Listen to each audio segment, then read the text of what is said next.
Bon, ben merci déjà d'être venu. Je vous remercie. On va pouvoir parler un petit peu aujourd'hui de la thématique de l'économie qui est étroitement liée avec la thématique du pouvoir d'achat, parce que l'un va pas sans l'autre de toute façon. Et donc merci à Monsieur Seigneuré, Jean-Michel, d'avoir accepté de nous recevoir ici. Donc c'est un petit peu, c'est un contexte un petit peu perturbé à l'heure actuelle, évidemment, avec toutes les tensions internationales entre la guerre en Ukraine, le Covid, les aléas climatiques, enfin une période d'inflation, donc avec de gros doutes effectivement là sur le pouvoir d'achat. Alors ça peut paraître étonnant finalement de proposer, de lier les deux thématiques, mais moi c'est ce qui me différencie un petit peu des propositions des autres candidats et je le revendique. Donc le développement économique, même si c'est une compétence qui est dévolue au niveau de l'agglomération, elle ne doit pas être exclusive à l'agglomération. Alors c'est une compétence qui est transversale, qui est portée par la grande agglo, par les agglos de façon générale, soutenue par l'État, évidemment, et partagée avec tous les acteurs locaux. Et ça, c'est une qualité indispensable et c'est une compétence dont on ne peut pas se défaire. Donc, effectivement, c'est pour ça que j'ai voulu rencontrer Jean-Michel, acteur local très important au niveau de l'industrie, puisque c'est quand même aussi une branche d'industrie au niveau économique. Donc voilà. Alors que ce soit la région, le département ou même les communes, tous ont la responsabilité du développement économique. C'est aussi, je vais dire, j'en veux un peu pour preuve au niveau de la mairie de Tarbes, quand on voit le maire de Tarbes, ce qu'il a fait quand il a hérité finalement de l'Arsenal, puisque c'était quand même une friche un petit peu industrielle, puisque tous ces bâtiments qui se sont retrouvés comme ça, il en a fait quand même quelque chose de formidable. Il a développé au niveau économique et il en a sorti quand même plus de 700, 800, même presque. On arrive presque à 900 emplois, 887, donc 60% de création pure. Donc c'est quand même un enjeu. Comme quoi, quand les maires et la volonté politique est là au départ, c'est facilitateur et c'est porteur de projet. C'est en ce sens que moi, je veux être une députée, je vais dire VRP des Hautes-Pyrénées, c'est-à-dire porter les projets, faciliter les projets et essayer d'avoir du réseau sur Paris et ne pas amener toujours pareil ce qui se passe sur Paris ici, mais pour aller plutôt chercher ce dont on a besoin sur Paris, mais avec les acteurs locaux ici au départ. La zone de Bastillac aussi, c'est un exemple de développement, puisque ça a été aussi, il y a 1100 emplois maintenant, même s'il n'y a pas que des créations d'emplois, puisqu'il y a eu des déménagements, il y a eu aussi une bonne création d'emplois. D'ailleurs, quand on se déménage pour avoir de plus grands locaux, c'est bien qu'on va embaucher du monde. Donc le dynamisme économique, il dépend en grande partie de la vitalité du territoire. Et c'est pour ça que c'est important que nous soyons porteurs du message sur Paris, de ce territoire, de nos besoins. Et c'est pour ça que je veux m'entourer de compétences, d'un collège d'amis, de compétences, d'un cercle d'amis finalement, qui seront auprès de moi pour toujours ramener au terrain ce dont on a besoin. Voilà. Je ne sais pas, Jean-Michel, si tu peux rajouter quelque chose par rapport au développement de l'industrie sur le département, en sachant des aides qu'on a besoin au niveau des maires, de l'agglo, du département, de la région. Alors, je vais essayer d'être clair sur mes casquettes. Tout d'abord, là, c'est le chef d'entreprise. Exactement. Vice-président de l'UIMM et de la CCI. Et je vous souhaite la bienvenue à Véronique et à Mathieu ici. Et je trouve intéressant de parler du développement économique et de l'industrie au sens large dans une entreprise. Et merci d'avoir choisi notre entreprise. Et je recevrai peut-être dans les prochains jours, comme je l'avais dit également, d'autres candidats qui m'ont également sollicité. Donc voilà. Et le message sera le même. Oui. L'industrie a été maltraitée depuis des décennies dans ce pays. La crise du Covid a mis en évidence qu'il fallait travailler sur ce sujet et le remettre au cœur des préoccupations. Et malgré, je dirais, la sensibilité qui est la mienne, je dois reconnaître que le quoi qu'il en coûte, que les PGE et que les décisions prises par l'État, je ne parle pas du gouvernement, je parle de l'État, pendant la crise Covid, a permis quand même d'éviter une casse dramatique. Voilà. Oui. Par contre, on arrive aujourd'hui à la fin de ce quoi qu'il en coûte.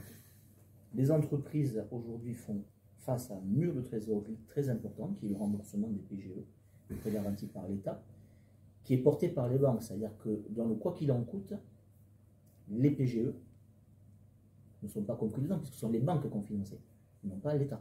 On est bien d'accord. Quoi qu'il en coûte, c'est le plan de relance, voilà, c'est tout ça. Mais si c'était de sauver les entreprises pendant 2 ans pour les planter l'instant d'après, ça n'avait pas de sens. Donc, le message que j'adresse à la future députée et aux futurs députés de la circonscription, c'est attention à ne pas casser violemment la dynamique de relance qui est donnée, et donc l'aménagement des PGE est pour moi la priorité des prochaines semaines, du prochain gouvernement et de la prochaine majorité, du prochain travail au niveau de l'Assemblée nationale. C'est très important. Vous allez rencontrer dans l'atelier qu'on va visiter des gens qui ont eu très peur. Très, très peur.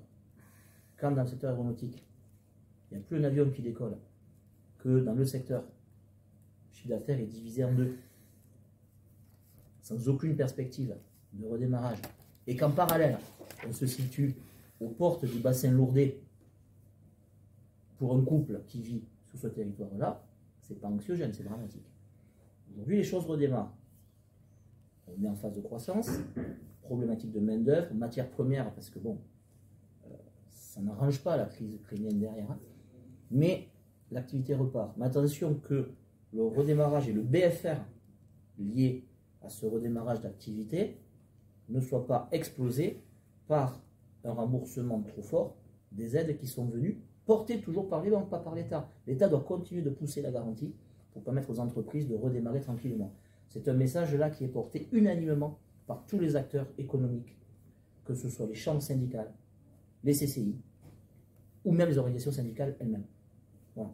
C'est le message que j'adresserai à toute personne qui me posera des questions sur le sujet en tant que chef d'entreprise. Si je déborde un petit peu et que je change un peu de casquette, nous devons, quel que soit le résultat des prochaines élections, celles-ci et les autres, garder sur ce territoire la volonté d'aider et de travailler ensemble sur ce secteur-là. J'ai observé pendant le confinement que les synergies se sont bien mises en place, je l'ai dit, au-delà de toutes les sensibilités politiques. Bien sûr, il faut les teinter de couleur, mais il faut garder un objectif. On est sur un petit territoire qui est attractif, mais où pour se battre et pour gagner, nous devons chasser en meute. On a trop souvent, dans le passé, souffert de ces grands élus qui ne se parlaient pas et qui se détestaient. Voilà. Donc, nous devons travailler là-dedans. En tout cas, moi, en tant qu'élu, c'est mon combat. Et si j'ose dire, je ne sais pas si vous le reprendrez, je ne sais même pas si Véronique est d'accord, n'hésitons pas également à discuter avec les bassins d'emploi de proximité. Peut-être même, Gérard, excusez-moi de le dire, avec les Palois également. Je pense qu'il faut parler aux Palois. J'ai rien contre les Palois. Non, mais il n'y a pas grand monde à grand-chose pour. Mais oublions les aéroports, oublions tout le reste. Ayons des petites victoires. Comprenons qu'aujourd'hui, un couple qui veut venir dans le coin, il n'y a pas de frontières. Comprenons que quand on parle d'écosystème et quand on parle de santé, d'offres d'éducation et tout ça, il faut le concevoir à l'échelle de bassin. Voilà. Voilà le message que moi je peux donner là simplement, en tant que chef d'entreprise. Alors, par rapport à ça... Qui a besoin de main-d'œuvre. Tout à fait. Par rapport à ça et par rapport justement au département, puisque là, ça fait juste une petite parenthèse au niveau du département, il est évident que nous avons le président de l'agglo, M. Gérard Trémège, M. Michel Pellieu, qui est au niveau du département, tous les acteurs locaux, le maire, M. Lavitte, le maire de Lourdes, etc., qui ont cette faculté de travailler ensemble en bonne intelligence, et c'est une grande opportunité et une grande chance pour essayer de porter au plus haut notre département. Ça, j'en suis intimement convaincue. Et c'est ensemble, de toute façon, tout seul, on n'avance pas énormément, et c'est toujours ensemble, c'est ce que je reprenais au niveau des collèges de compétences, qu'on avancera. Après, au niveau PGE, donc j'avais pas parlé pour l'instant au niveau national, non, mais c'est pas ça. C'est qu'au niveau national, moi, il y a trois mesures que je défendrai immédiatement. C'est au niveau de ces PGE, c'est cet aménagement, effectivement, qui est indispensable, puisque sinon, ça va mettre en difficulté toutes les entreprises locales, en tout cas une bonne partie, et c'est pas le but, puisqu'on veut essayer de porter au niveau du département. Je pense qu'au niveau national, il faut une baisse de la CSG qui va redonner du pouvoir d'achat, redonner un petit peu d'air à tout le monde. Donc ça, c'est à mon avis indispensable. Et une baisse, un blocage des prix au niveau du carburant à 1,50 €, comme ça a été fait pendant la guerre du Golfe. Au niveau du pouvoir d'achat, c'est un vrai sujet. Exactement. Et c'est lié justement. Délirant de lier les deux. Voilà, c'est pour ça. On a besoin, c'est l'objectif. Dans nos entreprises, de gens qui vivent de leur travail, mais pas que jusqu'au 17 du mois. C'est ça. Qui vivent leur travail jusqu'au 30 ou au 31. C'est pour ça. Ou au 28 quand c'est le mois de février. Et en dehors des petites mesures qui peuvent être mises à l'heure actuelle et qui peuvent être, voire électorales, peu importe, moi je pense que ces 3 mesures importantes, justement, que je viens de citer, sont importantes. Et je vais dire une phrase qui, à mon avis, est importante et que Gérard Trémèche m'a toujours appris aussi, c'est qu'au poisson, je préfère la canne à pêche. Et ça, c'est indispensable. On est bien d'accord. Voilà. Et c'est pour ça qu'il faut faire très attention, et là je vais faire une position un peu plus politique, aux fausses bonnes idées et au miroir aux alouettes, de monter le SMIC à 1004, 1005, 1006, pourquoi pas 2000 € demain.